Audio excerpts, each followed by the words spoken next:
Olá pessoal, tudo bem? Meu nome é Ramon, eu sou farmacêutico responsável da Farma Bom Sucesso e hoje eu vou dar uma orientação, sobre uma dica de saúde que a grande maioria das pessoas, quando vem comprar algum tipo de medicamento comigo, sempre vem aquela pergunta: Ramon, eu posso ingerir bebida alcoólica junto com esse medicamento? Se eu posso ou eu não posso? Então é uma pergunta muito recorrente e eu resolvi falar sobre algumas interações específicas, tá? Para que a gente comece a entender e saber e ter noção do que está acontecendo, para a gente acabar não se prejudicando, tá? Então assim, a primeira interação que eu vou falar de algumas, vou falar específicas de algumas, não vou falar de todas, mas a grande maioria é interessante você conversar com o médico ou com o farmacêutico para ter uma elucidação melhor. Então, a primeira interação e uma das mais comuns é, por exemplo, álcool e paracetamol. Então, assim, o álcool e o paracetamol eles são metabolizados exclusivamente pelo fígado. Então, se você utilizar os dois demasiadamente, de uma concentração tanto de paracetamol ou tanto de álcool exacerbadamente, mais do que o necessário, vamos dizer assim, você pode desenvolver um risco de hepatite medicamentosa ou de uma hepatite alcoólica, porque o fígado vai tentar metabolizar os dois ao mesmo tempo, vai sobrecarregar e isso vai fazer com que o fígado fique fragilizado, tá? O álcool e a dipirona. O álcool e a dipirona, se a gente tomar em grandes quantidades, pode potencializar o efeito do álcool e também pode fazer com que a gente tenha um efeito rebote, que é como ele vai potencializar o efeito do álcool se você estiver na primeira interação, no primeiro momento, você pode fazer com que o álcool te deixe mais ligado, mais esperto. Então isso vai fazer com que a gente pode desenvolver um pouquinho de alucinação, algumas crises de ansiedade. Então é interessante, quando for tomar dipirona com álcool, estar bem atento, bem consciente, não tomar álcool demais ou ingerir dipirona em excesso, os dois juntos, porque pode potencializar o efeito do álcool, tá? Tanto o efeito sedativo quanto o efeito estimulador do álcool. O álcool, dependendo da concentração que você toma, ele pode fazer esses dois efeitos. O álcool e o AS, o ácido acetil salicílico, ou até mesmo alguns anti-inflamatórios não esteroidais, Pode acontecer o risco de sangramento, principalmente utilizando o AS, que é o ácido acetil salicílico.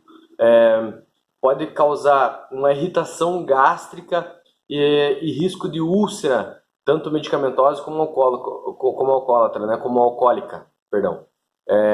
O álcool ele tem essa característica irritativa, e também estimulante para liberar ácido clorídrico no estômago. E os anti-inflamatórios não esteroidais, o ácido acetil salicílico, AS, mais conhecido propriamente dito, ele também tem essa característica por ser ácido de irritar tanto o duodeno, tanto o esôfago, e também estimular a liberação de ácido clorídrico. Então isso pode trazer alguns problemas quem tem problema de úlcera, de piorar ou começar a desenvolver uma úlcera ou uma gastrite por causa disso. E o mais interessante é de saber, álcools e antibióticos. Não são todos, mas a grande maioria dos antibióticos eles podem ter seu efeito reduzido devido à utilização do álcool. E também tem a toxicidade hepática, porque a maioria dos antibióticos eles têm o efeito de primeira passagem no fígado, então isso pode trazer algum problema no fígado também. E também o efeito antabuse. O que é esse efeito antabuse? É uma hipersensibilidade ao álcool, então vai potencializar a ação do álcool. Pode causar depressão no sistema respiratório, arritmias cardíacas, convulsões, vômitos, tontura e até mesmo coma. E se você não cuidar e tomar demais, dependendo do tipo de antibiótico junto com o álcool, pode levar até a morte, porque daí do coma, se você não continuar, não tiver um tratamento rápido, não for levado para o hospital rapidamente, pode levar a pessoa até a morte, tá? Então é interessante entender e quais os tipos de medicamentos que a gente vai utilizar. Então é sempre bom conversar com o farmacêutico, tá? Álcool e antifúngicos. Assim, antifúngico, fluconazol, cetoconazol, quando a gente ingere, eles são também exclusivamente metabolizados pelo fígado.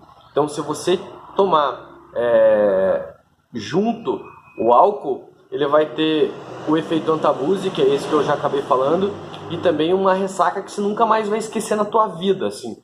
Por quê? O álcool ele vai ficar em altas concentrações, o fígado não vai conseguir metabolizar nenhum dos dois, o álcool vai ficar circulante, então isso vai causar uma dor de cabeça no outro dia insuportável, aquele gosto de guarda-chuva, aquela sensação de secura na boca, nossa, pode dar até dor na lateral, aqui na lateral direita, onde se encontra o fígado, né, porque ele vai ficar danificado, vai machucar, tá? A outra interação seria o álcool e antidepressivos e também alguns ansiolíticos, né? O que acontece nesses dois casos? O álcool e o antidepressivo, com a utilização dos dois, pode potencializar o efeito dos dois, tanto do álcool como do antidepressivo e do ansiolítico, aumentando o efeito sedativo, causando também algumas alucinações, coma e até mesmo pode levar a pessoa à morte. Então principalmente os benzodiazepínicos. A utilização de álcool com benzodiazepínico é restrita, não pode utilizar. Por quê? O índice terapêutico dos ansiolíticos e principalmente dos benzodiazepínicos, eles são muito pequenos. Isso quer dizer que o quê? A dose terapêutica é muito próxima da dose letal, muito próxima da dose que vai fazer mal ao nosso organismo, vamos dizer assim. E se você utilizar o álcool, isso pode potencializar esse efeito, fazer com que o coma venha muito mais rápido e você acabe parando no hospital e tendo uma depressão respiratória muito forte e acabar tendo uns problemas irreversíveis, que é acabar levando o indivíduo à morte, né? Então é muito interessante você conversar antes com o seu médico e conversar com o farmacêutico para não acontecer esse tipo de coisa. A última interação que eu vou falar também das pessoas que hoje em dia o número de diabéticos está crescendo bastante. Então a utilização do álcool com a insulina. O álcool pode potencializar o efeito da insulina, isso pode gerar uma hipoglicemia muito grave, pode acontecer o efeito antabuse, podendo também levar o indivíduo à morte, porque o cérebro ele é exclusivamente, né, a energia, a função do cérebro que ele utiliza para conseguir trabalhar é exclusivamente glicose. Então, se você gastar, vamos dizer assim, toda a glicose que você tem no seu organismo, o álcool não consegue, o cérebro não consegue trabalhar e isso vai causar alucinação, vai causar problemas de sedação intensa, podendo levar o indivíduo ao coma e à morte. Então é muito interessante saber sobre isso. Pessoal, muito obrigado por assistir o vídeo até o final do vídeo comigo, ficar até o final comigo aqui. É interessante que você não se automedique. Qualquer dúvida, sempre converse com o seu médico, com o seu farmacêutico de confiança. Não faça uso demasiadamente de álcool e nem de medicamento. Se você tem algum problema tanto com medicamento quanto com álcool, é bom você conversar com o farmacêutico para saber se tem algum risco ou não na utilização, tá? Então, mais uma vez, pessoal, muito obrigado por assistir até o final do vídeo. Não esquece dos 3 Cs, tá? Que é curtir, compartilhar e comentar. Então vamos propagar esse conhecimento para que as pessoas elas entendam mais sobre medicamentos, sobre saúde e tudo mais. Valeu, pessoal, muito obrigado e Farma bom sucesso, desejo tudo de bom para você. Tchau!